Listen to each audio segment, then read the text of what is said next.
Hello everyone, कैसे हैं आप सभी लोग।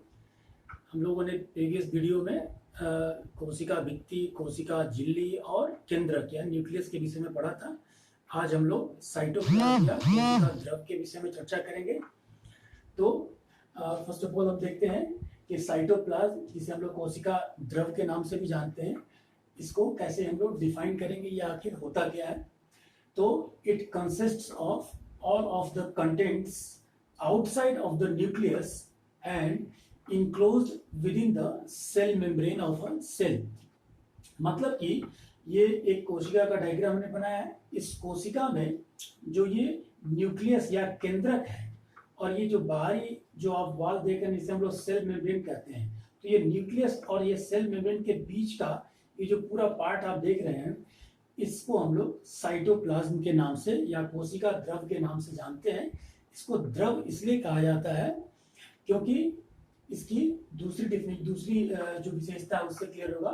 It is jelly like substance in a cell that is composed mainly of water but also contain enzymes, salt, various organic materials and organelles. मतलब कि ये cell membrane या कोशिका जो झिल्ली है और केंद्रक के बीच का ये जो पार्ट है, ये एक प्रकार से इसमें द्रव भरे होते हैं आपका, और ये एक मैट्रिक्स या कह सकते हैं कि गाढ़ा द्रव होता है आपका। और इस गाढ़े द्रव में जो सबसे ज्यादा मात्रा होती है, ये काफी इंपॉर्टेंट क्वेश्चन है आपको, तो सबसे ज्यादा मात्रा जो होती है वो होती है आपकी वाटर की, यानी कि जल की। तो इस जेली में, ये जेली लाइक स्ट्रक्चर है, इसमें आपका वाटर सबसे ज्यादा होता है, लगभग 70 से 75% की मात्रा होती है। इसके अलावा, जल के अलावा इसमें कौन कौन सी चीजें पाई जाती हैं, तो एंजाइम्स पाई जाती हैं।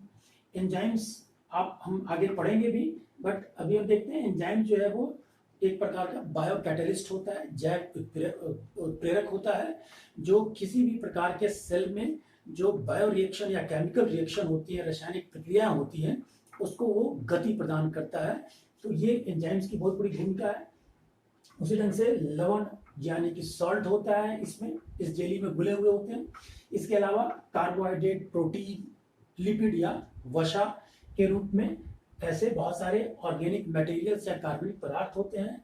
और ऑर्गेनेल्स यानी कि इसमें बहुत सारे कोशिका के अंग होते हैं, जैसे कि हम लोग इसमें पढ़ेंगे endoplasmic reticulum, mitochondria, lysosome, etc. ये सभी ऑर्गेनेल्स या कोशिकांग इसमें होते हैं। तो ये एक शुरुआत की विशेषता हम लोग देखें। इसके बाद हम लोग एक एक करके इसके उपस्थित जो कोशिकांग होते हैं उसको हम लोग पढ़ेंगे। तो फर्स्ट ऑफ ऑल हम देखते हैं, इसमें पहला जो हमने लिखा है वो है एंडोप्लाज्मिक रेटिकुलम, जिसको शॉर्ट नेम आप लोग ER भी कह सकते हैं, और इसे हिंदी में हम लोग अंतःप्रद्रव्य जालिका कहते हैं। ये अंतःप्रद्रव्य जालिका जो है, ये फर्स्ट डिस्कवरी जो हुआ था, इसको बताने वाले जो पहले जो साइंटिस्ट थे उनका नाम है पोर्टर, जो कि 1945 में इन्होंने ER या एंडोप्लाज्मिक रेटिकुलम की खोज की थी आपका। अब आते हैं इसकी क्या क्या विशेषता है। अब पहले आप देख लीजिए, सेल में हमने एक सेल बनाया है आपका, ये एनिमल सेल है। ये एनिमल सेल इसलिए हमने लिखा है कि मैं जैसे जैसे आपको यहाँ तमाम ऑर्गेनल्स या कोशिका के अंगों के विषय में बताऊंगा, उसमें ये मैं बताऊंगा कि कौन कौन से ऐसे ऑर्गेनल्स हैं जो एनिमल्स और प्लांट्स दोनों में पाए जाते हैं, कुछ ऐसे हैं जो केवल प्लांट्स में पाए जाते हैं। तो उस आधार पर अगर हम लोग देखेंगे तो ये एनिमल्स का आपको सेल का हमने एक फिगर आउट किया, डायग्राम बनाया है। इसमें न्यूक्लियस आप देख रहे हैं, केंद्रक देख रहे हैं, और केंद्रक से सटा हुआ बिल्कुल इससे जो केंद्रक या न्यूक्लियस, इसके विषय में आपको याद होगा कि मैंने बताया था कि ये भी एक डबल मेम्ब्रेन होता है, मतलब कि ये दोहरी झिल्ली वाली न्यूक्लियस होती है। इस दोहरी झिल्ली में जो इसका आउटर झिल्ली होता है, आउटर जो मेम्ब्रेन होता है, उससे बिल्कुल टच करता हुआ जो आप ये कोशिकांग देख रहे हैं, इसी को हम लोग एंडोप्लाज्मिक रेटिकुलम कहते हैं। और ये एंडोप्लाज्मिक रेटिकुलम जो होता है, ये क्या होता है, मेम्ब्रेन बाउंड ट्यूब्स, झिल्ली युक्त नलिका, एक ट्यूब्स के रूप में दिखती है आपका। ये आप देख रहे हैं छोटे छोटे ट्यूब्स के रूप में है, और ये चारों ये ट्यूब्स जो है वो मेम्ब्रेन यानी कि झिल्ली से घिरी हुई होती है। तो इसकी पहली विशेषता ये रही कि मेम्ब्रेन होता है और ये ट्यूब के रूप में होता है। दूसरी विशेषता इसकी हम देखेंगे कि इस ER को हम लोग दो रूपों में बांटते हैं इसमें। एक इसको हम लोग कहते हैं रफ एंडोप्लाज्मिक रेटिकुलम, इसे आप कह सकते हैं खुरदरी अंतःप्रद्रव्य जालिका, और दूसरा स्मूथ इंडोप्लाज्मिक रेटिकुलम या चिकना अंतःप्रदक जालिका। दोनों की अपनी अपनी अलग अलग भूमिका है जो काफी इंपॉर्टेंट है। तो फर्स्ट हम देखते हैं रफ या खुरदरी अंतःप्रदक जालिका की क्या विशेषता है। तो इसमें हमने लिखा है कि ribosome particles attach to its surface. अब यहाँ खुरदरी क्यों है? खुरदरी इसलिए क्योंकि आप इसमें देख सकते हैं कि जो ट्यूब्स है, इस ट्यूब्स में कुछ ट्यूब्स के पार्ट को मैंने ऊपर डॉट डॉट करके बताने का प्रयास किया है। ये इसी कारण ये खुरदरी दिखती है, और ये खुरदरी इसलिए दिखती है क्योंकि इस पार्ट में, इस ट्यूब्स में, इस ईआर के इस ट्यूब्स में आपके राइबोसोम के पार्टिकल्स जो होते हैं वो अटैच्ड होते हैं, चिपके हुए होते हैं, इसलिए वो ट्यूब जो है वो खुरदरी दिखती है आपका। और जो जिसमें ये राइबोसोम के पार्टिकल्स नहीं होते हैं टच, वो स्मूथ इंडोप्लाज्मिक रेटिकुलम कहलाता है। तो दोनों की अपनी अपनी भूमिका है इसमें। तो राइबोसोम अगर इस पर चिपका हुआ है तो राइबोसोम के विषय में भी हम लोग आगे पढ़ेंगे, बट सबसे जो इसका महत्वपूर्ण काम होता है राइबोसोम का, वो होता है प्रोटीन का निर्माण करना। ये बहुत इंपॉर्टेंट है, ध्यान रखिएगा। इसी कारण राइबोसोम को प्रोटीन फैक्ट्री के नाम से भी जाना जाता है। आप सभी जानते हैं कि प्रोटीन की कितनी बड़ी भूमिका है सेल के अंतर्गत भी, या पूरे बॉडी पार्ट्स में प्रोटीन कितना महत्वपूर्ण भूमिका अदा करता है। तो राइबोसोम अगर ना हो तो प्रोटीन न बने, तो मतलब कि राइबोसोम का काम प्रोटीन का निर्माण करना है। दूसरा जो रफ जो खुरदरी अंतःप्रदक जालिका जो है वो बनाती है, वो उसका नाम है डाइजेस्टिव एंजाइम। बहुत इंपॉर्टेंट सेगमेंट है ये, मतलब कि एक ऐसा एंजाइम जो पाचन का काम करता हो। और ये हम लोग एक आगे एक ऑर्गेनेल्स पढ़ेंगे जिसका नाम है लाइसोसोम। तो लाइसोसोम का काम ही होता है, लाइसोसोम को हम लोग कहते हैं पाचन करने वाली थैली या क्या, डाइजेस्टिव बैग्स। और इस बैग्स में जो पाचन करने के लिए एंजाइम होता है, वो एंजाइम बनाता कौन है? तो खुरदरी अंतःप्रदक जालिका। ये दोनों बहुत इंपॉर्टेंट है, मतलब कि ईआर एक तो प्रोटीन का निर्माण करता है, और दूसरा ये लाइबोसोम को एंजाइम सप्लाई करता है, जिसके माध्यम से लाइबोसोम जो है वो डाइजेस्ट करता है वेस्ट मटेरियल्स को, जो हम लोग वेस्ट सेल के पार्ट्स को, जो हम लोग आगे पढ़ेंगे। तो ये दो महत्वपूर्ण काम रफ के हो गए आपके।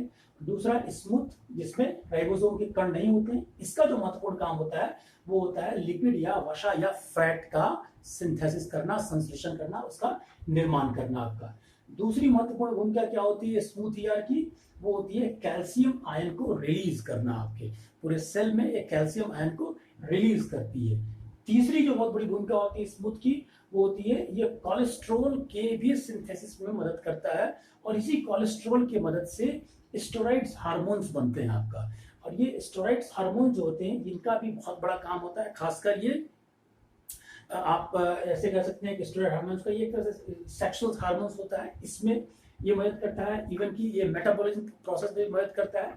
तो स्मूथ का काम लिपिड का निर्माण करना, कैल्शियम आयन को सेल में रिलीज करना या साइटोप्लाज्म के पार्ट में रिलीज करना, आपका कोलेस्ट्रॉल का निर्माण करना, और कोलेस्ट्रॉल के माध्यम से स्टेरॉइड्स हार्मोन्स का निर्माण करना। ये दोनों के अपने अपने अलग अलग कार्य हो गए। अब टोटल ओवरऑल देखते हैं कि ईआर का वर्क क्या है। तो पहला वर्क हमने देख लिया कि प्रोटीन का निर्माण करना। तो प्रोटीन कौन कर रहा है आपका निर्माण? तो रफ वाला पार्ट कर रहा है आपका। और लिपिड कौन कर रहा है? तो स्मूथ वाला पार्ट कर रहा है। मतलब प्रोटीन और लिपिड दोनों का निर्माण ईआर करता है आपका। दूसरा, ये जो प्रोटीन का निर्माण करता है, उस प्रोटीन का ये पूरे साइटोप्लाज्म में जो है वो ट्रांसपोर्टेशन भी करता है, उसका परिवहन भी करता है, कि ताकि और जो एरियाज हैं वहां मेटाबॉलिज्म प्रोसेस जो है वो उसको आसान हो सके। तो दूसरा काम ये। तीसरा काम जो कि बहुत महत्वपूर्ण काम है, detoxifying. Detoxifying meaning poison and drugs specially in liver sales.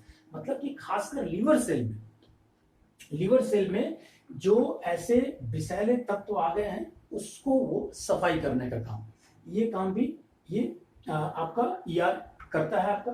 और चौथा जो मैंने आपको शुरुआत में बताया था, ये जो ईआर का पोर्शन है, ईआर जो है आपका इंडोप्लाज्मिक रेटिकुलम, ये एनिमल सेल में भी पाए जाते हैं, और आगे जो मैं आपको प्लांट्स में बताऊंगा तो प्लांट सेल में भी ये पाए जाते हैं, और दोनों जगह उनकी कार्य यही होती है आपकी। ठीक है, इसमें उनकी संख्या, नंबर्स वगैरह अलग अलग हो सकते हैं, वो सेल टाइप, सेल के अलग अलग मेटाबॉलिज्म प्रोसेस, उनकी जरूरत के हिसाब से उसमें संख्या में अंतर हो सकता है, परंतु काम दोनों सेल में एक ही प्रकार का होगा। और जो सबसे महत्वपूर्ण और भी एक जो सेगमेंट है ये कि ईआर इंडोप्लाज्मिक रेटिकुलम वायरस या विषाणु में नहीं पाए जाते हैं। बहुत बार एग्जाम में पूछा गया ये। बैक्टीरिया में नहीं पाए जाते हैं, एल्गी में नहीं पाए जाते हैं, खासकर ब्लू ग्रीन एल्गी, हरित नीला जो नीला हरित शैवाल जो होता है उसमें नहीं पाए जाते हैं आपका। और आरबीसी रेड ब्लड सेल जो है उसमें भी ये अब्सेंट होता है आपका। ये ईआर का सेगमेंट था। अब हम लोग देखेंगे इसके दूसरे ऑर्गेनल्स, गोल्जी बॉडी। सबसे महत्वपूर्ण पार्ट के रूप में, ऑर्गेनल्स के रूप में गोल्जी बॉडी है। गोल्जी बॉडी भी एक सिंगल मेम्ब्रेन बाउंड होता है, मतलब कि एक या एकल झिल्ली से ही घिरा हुआ पार्ट होता है। जैसे कि आप इस डायग्राम में देख सकते हैं, ये छोटे छोटे थैलियों का बना हुआ है, या आप ट्यूब्स कह सकते हैं या थैली कह सकते हैं। इस आकार में ये बनी होती है, जिसे हम लोग क्रिस्टर्नी कहते हैं। ये जो आकार होता है इसको हम लोग क्रिस्टर्नी कहते हैं, क्रिस्टर्नी कहते हैं। और सिंगल मेम्ब्रेन होता है। दूसरा, इसकी खोज जो इटली के कैमिलो गोल्जी नामक साइंटिस्ट ने किया था 1897 में। और ये इसका जो मेन फंक्शन होता है वो फंक्शन होता है आपका कि जैसे आपने पहले भी देखा कि एंडोप्लाज्मिक रेटिकुलम जो है उसके रफ वाले पोर्शन पर राइबोसोम होते हैं और वो प्रोटीन का निर्माण करता है। तो ये ईआर से जो प्रोटीन है, ये प्रोटीन गोल्जी बॉडी तक पहुंचती है और ये गोल्जी बॉडी उसको मॉडिफाई करता है।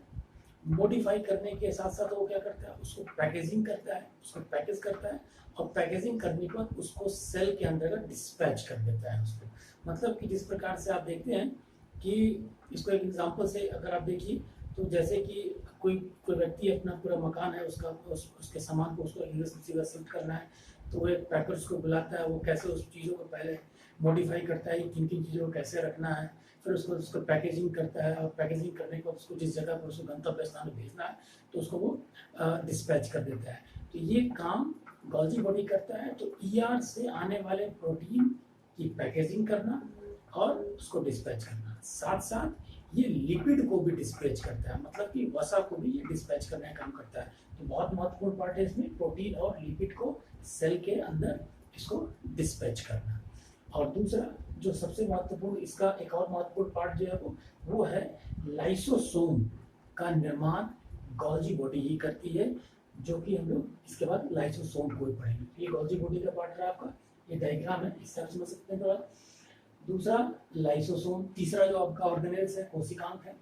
लाइसोसोम जो है उसकी खोज क्रिस्टा डुबे, ये अमेरिकन थे जिन्होंने, क्रिस्टा डुबे 1974 में इसकी खोज किया इन्होंने। ये लाइसोसोम भी सिंगल मेम्ब्रेन बाउंड होता है, मतलब ये भी एकल झिल्ली से घिरा हुआ होता है। तीसरा, इसका जो मेन फंक्शन होता है वो फंक्शन होता है ये इसमें डाइजेस्टिव एंजाइम्स होते हैं आपका, मतलब कि इसमें पाचन करने वाले एंजाइम्स होते हैं। जो आपको मैंने एंडोप्लाज्मिक रेटिकुलम में हम लोग देखे थे कि इस एंजाइम को का निर्माण जो है वो रफ एंडोप्लाज्मिक रेटिकुलम यानी कि खुरदरी अंतःप्रदव जालिका में की जाती है। अब ये करता क्या है, ये करता है वेस्ट एंड अनहेल्दी ऑर्गेनिज्म या ऑर्गेनल्स जो भी है, यानी कि जो अपसिस्ट हो चुके हैं, जो खराब हो चुके हैं, या जो सेल का पार्ट जो है वो डेड हो चुका है, उस पार्ट को वो कोशिका से बाहर की ओर निकाल देना या फिर उसको डिस्ट्रॉय कर देना। दूसरा, इसको हम लोग सुसाइड वेसल भी कहते हैं, मतलब आत्मघाती थैली। ये आत्मघाती थैली कैसे है, जैसे कि मान लेते हैं कि कुछ अंदर कोई बैक्टीरिया इसमें प्रवेश किया, तो चलिए उसको उसने मार दिया, या फिर कोई अंदर का कोई सेल का पार्ट जो है वो खराब हो गया तो उसको डिस्ट्रॉय कर दिया। परंतु तो सेल में गड़बड़ी ज़्यादा हो जाती है, या फिर उसको लाइसोसोम को ऐसा लगता है कि इसमें कुछ ज़्यादा एंजाइम्स की आवश्यकता होगी तभी जाकर उसको हम दुरुस्त कर सकते हैं। तब वो क्या करता है कि लाइसोसोम खुद फट जाता है। वो खुद जैसे ही डिस्ट्रॉय होता है, ब्लास्ट करता है, वैसे उसके सारे एंजाइम्स सेल्स में फैल जाते हैं और वो पूरे सेल को नष्ट कर देता है। एक आंकड़े के अनुसार लगभग अप्रॉक्स डाटा है कि हमारे शरीर में प्रत्येक मिनट 300 मिलियन जो सेल हैं वो डेड करते हैं, वो मरते हैं। तो इससे आप समझ सकते हैं कि लाइसोसोम की कितनी बड़ी भूमिका होती है। तो ये लाइसोसोम का पार्ट है आपका। तीसरा जो हम लोग देखेंगे, चौथा जो ऑर्गेनल्स है जिसको हम लोग कहते हैं माइटोकॉन्ड्रिया। माइटोकॉन्ड्रिया जो है वो डबल मेम्ब्रेन होता है, दोहरी झिल्ली। ये दोनों लाइसोसोम, गोल्जी बॉडी ये सिंगल मेम्ब्रेन है, तो ये डबल मेम्ब्रेन होते हैं, मतलब कि एक जैसे कि आपको एक फिगर आउट में करता हूँ, ये सपोज कीजिए माइटोकॉन्ड्रिया है, ये जैसे आप देख रहे हैं इसका एक आउटर मेम्ब्रेन हो गया, बाहरी झिल्ली हो गई, जो कि आप जानते हैं कि प्रोटीन और फॉस्फोलिपिड वगैरह की बनती है आपकी, और इसके अंतर्गत एक अंगुली नुमा आकार में एक अंदर एक और झिल्ली होती है जिसको क्रिस्टी कहते हैं, क्रिस्टी कहते हैं, यानी कि इनर मेम्ब्रेन जो है माइटोकॉन्ड्रिया का वो क्रिस्टी कहलाता है आपका।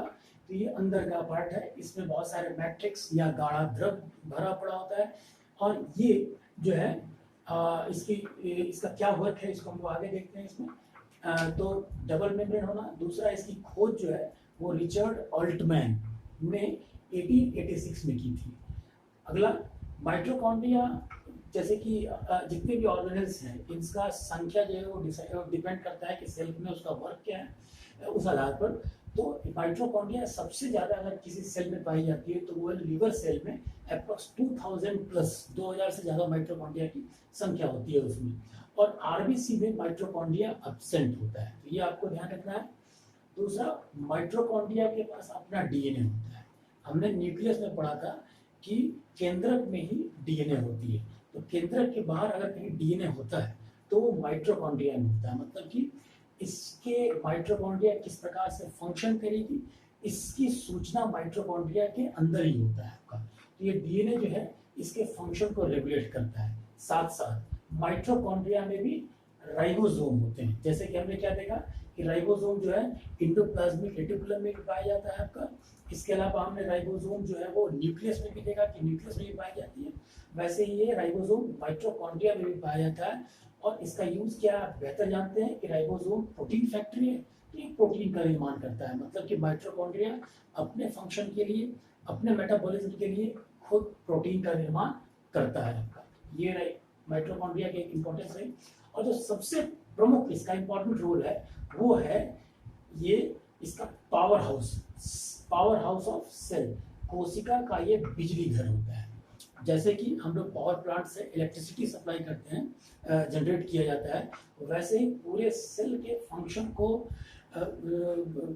सेल के फंक्शन को रेगुलेट करने के लिए, मेटाबॉलिज्म प्रोसेस को तेज करने के लिए, या सेल के ग्रोथ को बनाए रखने के लिए, इन सब के लिए आपको एनर्जी की आवश्यकता होती है। एनर्जी के विदाउट ये चीज़ संभव नहीं है। तो जो एनर्जी का प्रोड्यूस करता है वो माइटोकॉन्ड्रिया करता है, और ये एनर्जी जो प्रोड्यूस होती है वो होती है एटीपी के फॉर्म में, जिसे हम लोग कहते हैं एडिनोसिन ट्राइफॉस्फेट।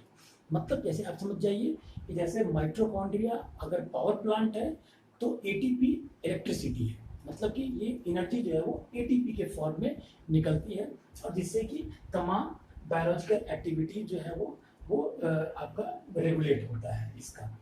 दूसरा, ये जो प्रोसेस होता है जिसमें एटीपी का जनरेट होता है आपका, उस प्रोसेस को हम लोग कहते हैं ऑक्सीडेटिव फॉस्फोराइलेशन। तो ये आपको काफी महत्वपूर्ण सेक्शन है। ये प्रोसेस जिससे एटीपी में कन्वर्जन होता है आपका, वो इस नाम से जानते हैं हम लोग। अब आते हैं कुछ और चीजों को जिसकी चर्चा हम लोग पहले भी कर चुके हैं कि माइटोकॉन्ड्रिया का वर्क है कि सेल का ग्रोथ को मेंटेन करना, सेल का मल्टीप्लिकेशन करना, उसको सेल को एक सेल से दूसरे सेल बनता है, उसमें माइटोकॉन्ड्रिया की भूमिका होती है कि विदाउट एनर्जी ये संभव ही नहीं है। तो माइटोकॉन्ड्रिया नहीं होगा तो मल्टीप्लिकेशन भी नहीं होगी और सेल में ग्रोथ भी नहीं होगी आपका। सेम इट इज सेल में जो मेटाबॉलिज्म एक्टिविटीज होती है या फिर जो उपापचय की प्रक्रिया होती है, कार्बोहाइड्रेट, प्रोटीन, लिपिड वगैरह का निर्माण की प्रोसेस होती है, इन सब प्रोसेस को भी ये रेगुलेट करता है, ये नियंत्रित करता है। अगला, कैल्शियम आयन, जो हमने देखा था कि स्मूथ एंडोप्लाज्मिक रेटिकुलम जो है वो कैल्शियम आयन को रिलीज करता है, तो वो रिलीज करता है, और माइटोकॉन्ड्रिया क्या करता है, कैल्शियम आयन का कॉन्सेंट्रेशन को बैलेंस करने का प्रयास करता है आपका। तो ये इसकी अगली भूमिका है। इसके साथ साथ ये लीवर सेल में डिटॉक्सिफाइंग करता है, उसमें जो विषैले तत्व हैं खासकर अमोनिया, इस अमोनिया को लीवर सेल में जब यूरिया में कन्वर्जन होता है तो इसमें माइटोकॉन्ड्रिया की बेहद महत्वपूर्ण भूमिका होती है। ये आपका माइटोकॉन्ड्रिया का सेगमेंट रहा। अगला आते हैं हम लोग राइबोसोम। तो राइबोसोम के विषय में लोग पहले भी चर्चा कर चुके हैं, तो इसको हम लोग शॉर्ट में देखते हैं कि राइबोसोम, इसकी सबसे पहले जो डिस्कवरी हुई थी, खोज हुई थी, वो जॉर्ज पैलेड ने 1955 में इसकी डिस्कवरी किया था आपका। आप सभी जानते हैं कि ये प्रोटीन फैक्ट्री है, मतलब प्रोटीन का निर्माण राइबोसोम में ही होता है। अगला, ये कहाँ कहाँ राइबोसोम पाए जाते हैं, तो न्यूक्लियस में, मतलब कि केंद्रक में। दूसरा, माइटोकॉन्ड्रिया में, हमने देखा कि माइटोकॉन्ड्रिया में इंडोप्लाज्मिक रेटिकुलम, जिसके रफ इंडोप्लाज्मिक रेटिकुलम वाले पार्ट को पाए जाते हैं। साइटोप्लाज्म में भी ऐसे राइबोसोम्स आपके स्थित होते हैं, ये जो ब्लैक डॉट में देख रहे हैं ये राइबोसोम्स हैं। उसके अलावा प्लास्टिड या क्लोरोप्लास्ट, ये प्लांट सेल में ही केवल पाया जाता है। तो प्लांट सेल में जो क्लोरोप्लास्ट होते हैं, और ये क्लोरोप्लास्ट प्लास्टिड का एक पार्ट है, इसमें भी राइबोसोम पाए जाते हैं, जिसको हम लोग अभी प्लांट सेल में हम लोग इसे देखेंगे। अगले महत्वपूर्ण ऑर्गेनेल्स के रूप में हम लोग सेंट्रोसोम को देखेंगे, जिसे हम लोग हिंदी में तारक काय भी कहते हैं, और ये केवल एनिमल सेल में पाई जाती है। तो ये बहुत महत्वपूर्ण फैक्ट है, ये केवल एनिमल सेल में ही पाई जाती है। प्लांट सेल में भी ऐसी कंडीशन होती है, परंतु उसमें वेल डिफाइंड सेंट्रोसोम नहीं होता है और इतनी कॉम्प्लेक्स नहीं होती है। तो सेंट्रोसोम का क्या इंपॉर्टेंस है एनिमल सेल में, तो पहला चीज देखते हैं कि इसका जो डिस्कवरी है और इसका जो नाम सेंट्रोसोम दिया है, वो एक जर्मन साइंटिस्ट थे, 1888 में इन्होंने दिया। इनका नाम था थियोडोर बोवेरी। और इसका जो फंक्शन है सेल में, इसकी क्या इंपॉर्टेंस है, तो ये सेल डिवीजन साइकिल में इसकी बहुत महत्वपूर्ण भूमिका होती है। मतलब कि जब कोशिका का विभाजन होता है और वो विभाजन कई फेज में होते हैं, तो उस फेज में विदाउट सेंट्रोसोम जो है वो फेज जो है वो कंप्लीट नहीं हो पाती। तो ये सेल डिवीजन में इसका महत्वपूर्ण रोल होता है आपका। दूसरा, अगर मैप में अगर हम लोग देखें तो आप देख रहे हैं कि यहाँ पर दो छोटे छोटे माइक्रो ट्यूब्स के रूप में अटैच्ड हैं इसमें, ये जो है वो सेंट्रोसोम कहलाती है आपकी। और ये जो अलग अलग ट्यूब्स हैं जो एक दूसरे से ज्वाइंट है, ये कहलाते हैं सेंट्रियोल। मतलब कि एक सेंट्रोसोम में दो सेंट्रियोल्स होते हैं आपका। इस सेंट्रियोल्स को या तारक केंद्र कह सकते हैं। तो मतलब कि टोटल सेल में दो सेंट्रोसोम होते हैं और एक सेंट्रोसोम में दो सेंट्रियोल होते हैं, जो कि कोशिका के विभाजन के समय में इनका इंपॉर्टेंट रोल होता है। अब इसका क्या रोल होता है, इसको हम लोग थोड़ा शॉर्ट में देखते हैं, क्योंकि इसकी संपूर्ण चर्चा जो है हम लोग सेल डिवीजन वाले, जो कोशिका विभाजन वाले सेक्शन में बेहतर तरीके से देखेंगे। जैसे कि प्रीवियस वीडियो न्यूक्लियस में हमने बताया था आपको कि ये न्यूक्लियस का पार्ट है, और इसी न्यूक्लियस वाले पार्ट को मैंने अलग से इधर बना लिया आपका। और इसमें हम लोग पढ़े थे कि न्यूक्लियस में एक बीच में एक छोटा सा एक पार्ट होगा, जिसको हम लोग केंद्रिका कहते हैं। और इस केंद्रिका के बाहर और इस न्यूक्लियर मेम्ब्रेन या केंद्रक झिल्ली के अंदर का जो पार्ट होता है, जिसको हम लोग न्यूक्लियोप्लाज्म वाला एरिया कहते हैं, इसमें बड़े थ्रेड के रूप में या धागे के रूप में जो संरचना होती है, स्ट्रक्चर होती है, उसको हम लोग कहते हैं क्रोमेटिन, जिसको हम लोग क्रोमेटिन कहते थे। तो वो न्यूक्लियस वाले सेक्शन में जाएंगे आप वीडियो में तो आपको क्लियर होगा। तो वो क्रोमेटिन होता है, ये धागे के रूप में होता है। फिर उसमें मैंने उस सेक्शन में बताया था कि जब सेल डिवीजन की प्रोसेस शुरू होती है, तो ये जो धागे नुमा संरचना क्रोमेटिन है, ये कन्वर्ट होने लगता है आपका क्रोमेटिन में या क्रोमोसोम में। मतलब कि ये धागे नुमा संरचना, जैसे कोशिका का विभाजन शुरू होगा, सेल रेप्लिकेशन या सेल एक सेल से दूसरा सेल बनना शुरू होगा, ये धागा नुमा संरचना जो है वो कुछ इस प्रकार से आपकी बन जाती है। ये भी बताया था हमने, ये जो सेक्शन है इधर, इसको हम लोग क्रोमेटिड कहते हैं। ये एक क्रोमेटिड है, ये दूसरा क्रोमेटिड है। क्रोमेटिड मतलब कि ये जो आप देख रहे हैं धागे नुमा संरचना, जो अब सेल डिवीजन के समय कुछ इस प्रकार से हो गई है, इसको हम लोग क्रोमोसोम कहते हैं। और इस क्रोमोसोम में दो अर्ध गुणसूत्र होते हैं, यानी कि दो क्रोमेटिड होते हैं आपके। ये क्रोमेटिड जो है, तो अब इसी को जोड़ते हुए हम लोग देखेंगे कि ये स्थिति जो ये धागे नुमा संरचना है, जैसे ही सेल डिवीजन शुरुआत होगी, तो सेल डिवीजन शुरुआत होने के बाद ये क्या होता है कि न्यूक्लियस का जो मेम्ब्रेन है ये टूट जाता है।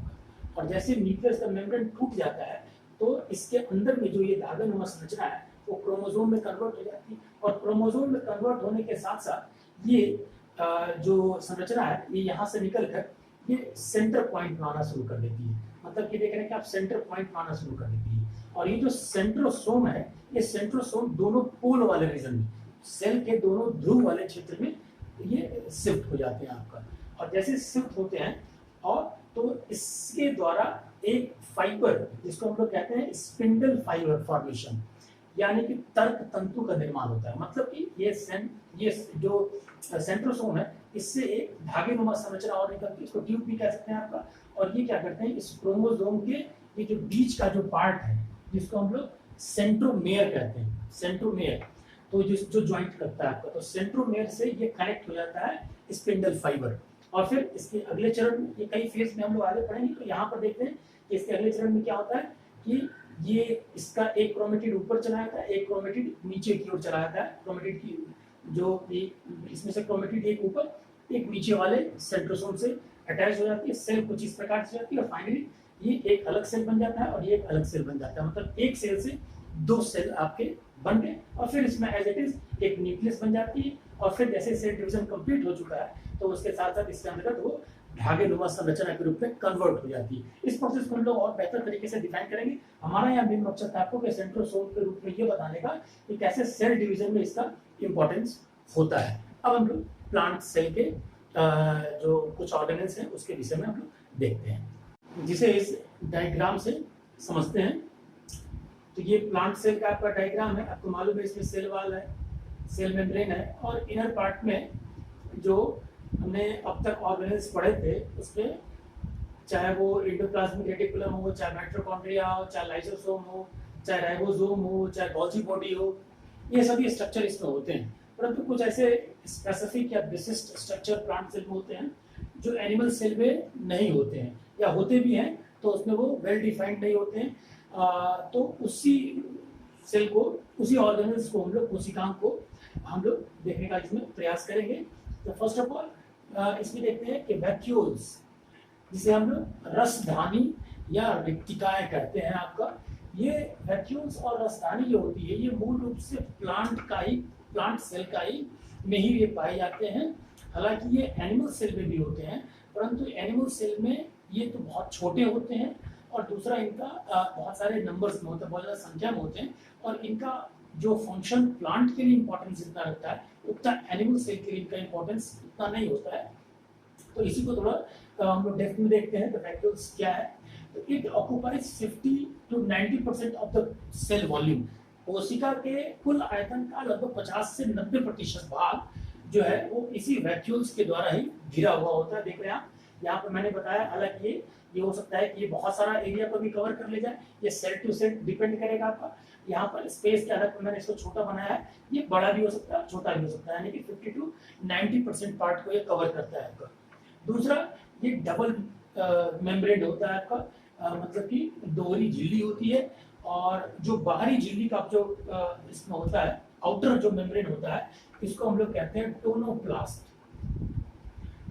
तो टोनोप्लास्ट ये ऐसे पीटीसीएस के एग्जामिनेशन में भी विकल्प के रूप में टोनोप्लास्ट से पूछने की कोशिश किया था किस सेल में पाया गया। तो ये ध्यान रखना है कि आउटर जो मेम्ब्रेन होता है उसको टोनोप्लास्ट कहते हैं। अब आते हैं वही चीज जो मैंने बताया था कि एनिमल सेल में वो छोटे होते हैं और ज्यादा संख्या में होते हैं, वो डॉटेड वैक्यूल्स पाए जाते हैं, और उनका फंक्शन जो है प्लांट सेल के तुलना में एनिमल सेल में बहुत कम है। अब आते हैं इसके फंक्शन क्या है, इसका इंपॉर्टेंस क्या है प्लांट सेल में वैक्यूल्स का। तो पहला, ये वेस्ट प्रोडक्ट्स जो है वो उसको स्टोर करता है। जैसे कि एनिमल्स के पास एक्सक्रीटरी सिस्टम, जो उत्सर्जन जो तंत्र होता है वो डेवलप होता है, तो वेस्ट मटेरियल्स जो है वो उसको उत्सर्जित आसानी से कर ले जाता है। परंतु प्लांट्स में ऐसी बात नहीं है कि वो बेहतर तरीके से उसका उत्सर्जन कर सके। तो ये वैक्यूल जो होता है वो इस वेस्ट मटेरियल्स को भी स्टोर करता है आपका, और धीरे धीरे फिर वो काफी लंबे समय तक भी स्टोर रह सकता है, बाद में उसका वो निराकरण करता है सेल के माध्यम से।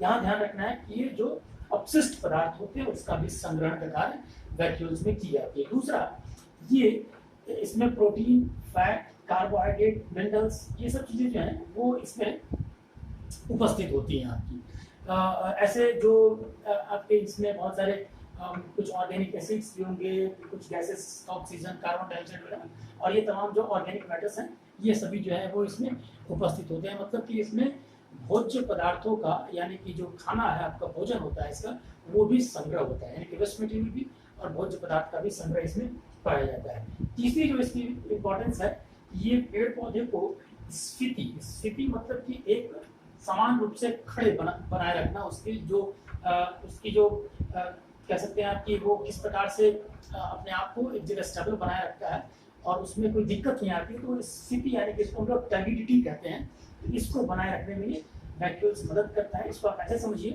कि जब भी रूट्स के माध्यम से ऑस्मोसिस वे के थ्रू जब प्लांट्स जो है वो वाटर को एब्जॉर्ब करते हैं, तो जब वाटर एब्जॉर्ब करते हैं तो क्या होता है ऐसे कंडीशन में जो वैक्यूल होता है वो इंक्रीज कर जाता है, वो थोड़ी सी उसकी बढ़ जाती है संख्या। अब स्वाभाविक है कि जब ये इंक्रीज करेगा तो सेल मेम्ब्रेन पर प्रेशर पड़ेगा और सेल मेम्ब्रेन सेल वॉल पर प्रेशर क्रिएट करेगा, तो वो थोड़ी सी वो उसकी कठोरता सेल वॉल की ज़्यादा बढ़ जाएगी या फिर सेल वॉल उसको रोकने का प्रयास करेगी।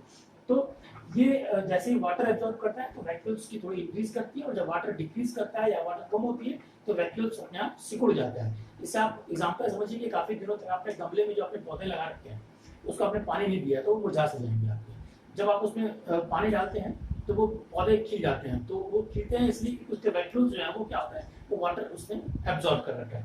तो ये कुछ इसके वैक्यूल्स के आपके फंक्शन है। और लास्ट में मैंने लिखा है कि प्लांट के सेट को ये मेंटेन करता है, ये काफी इंपॉर्टेंट सेगमेंट है।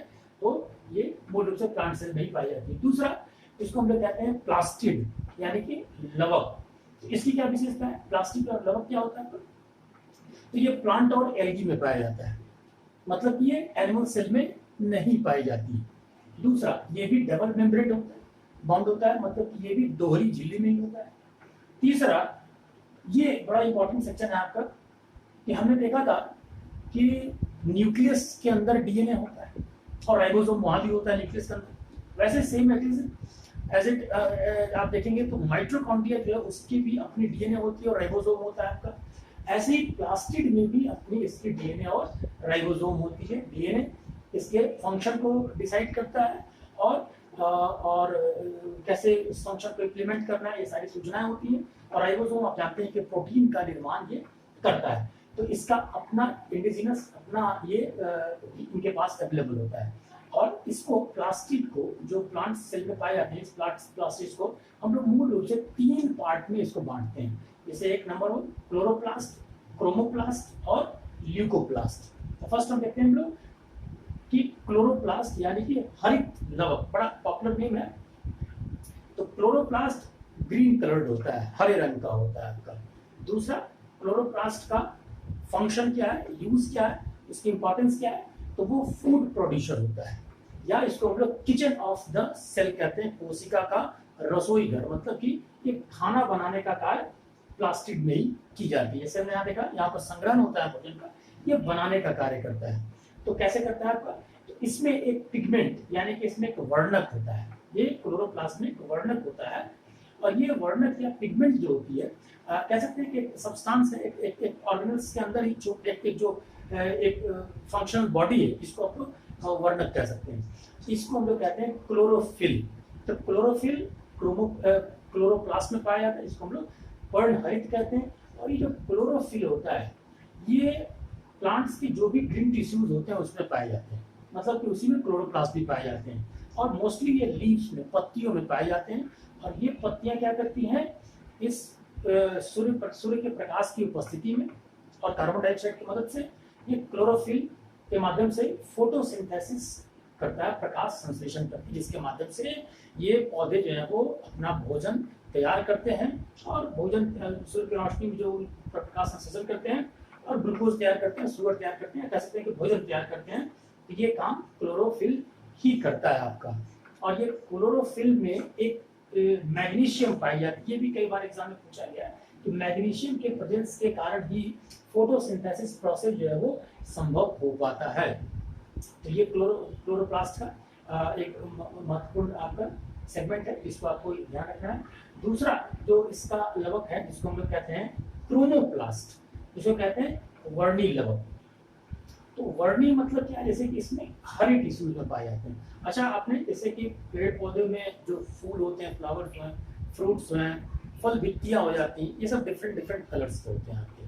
तो इन कलर्स के होने का रीजन ये वर्णी या क्रोमोप्लास्ट होता है।